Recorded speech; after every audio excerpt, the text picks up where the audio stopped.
முத்துராட்சிக்கோட்டையிலேருந்து கை கட்டுற வரைக்கும் ஸ்கேம் நடக்குது. அது யார் கொடுக்குறாங்க? ஒரு யோகிகிட்ட வாங்கணும். அவன் கையில் இருக்க மோதிரத்தை கொடுக்குறான். ஒரு யோகியாக இருக்கணும், பரதேசியாக இருக்கணும். கொடுத்தான் 10 பைசா காசு இல்லாமல் கொடுக்கணும், வாங்கணும். அவனுக்கு அந்த மனசு வரணும். இப்போ இதுலேயே எல்லாம் அடங்கிடும். தகுதி இல்லவே இல்லை. எனக்கு ஒரு காப்பு கொடுத்தாரு. ஒரு ரொம்ப பரதேசியவர் திருவண்ணாமலையில். உனக்கு உதவுன்னு சொல்லி கொடுக்குறாரு. நான் வாங்க பயப்படுறேன். சரி கொடுத்தாலும் வாங்கினதுக்கப்புறம் நான் நல்லா இருக்கேன். அந்த காலம் நேரம் வரும்போது அது வந்து சேரும். அதுக்காக காசு கொடுத்து 1,00,000 ரூபா கொடுத்து இந்த கொடுக்குறேன், இந்த கயிறு கட்டுங்க, இந்த தகுடு வைங்க, இந்த தேங்காய் வைங்க, இந்த கடல மாவு, அதெல்லாம் போய்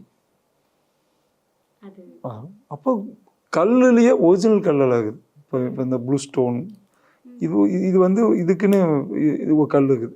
இந்த மாதிரி கல்லெல்லாம் போடலாம். ஆனால் இது வந்து என்னென்னா இதுக்குன்னு படித்து வைப்பாங்க. இப்போ இது என் மனைவி படிச்சுருக்காங்க. அவங்க வந்து இன்னென்ன ராசிக்கு இந்த இதுன்னு போட்டு எனக்கு நான் இது டெஸ்ட்டில் இருக்கேன். இது இருக்குது.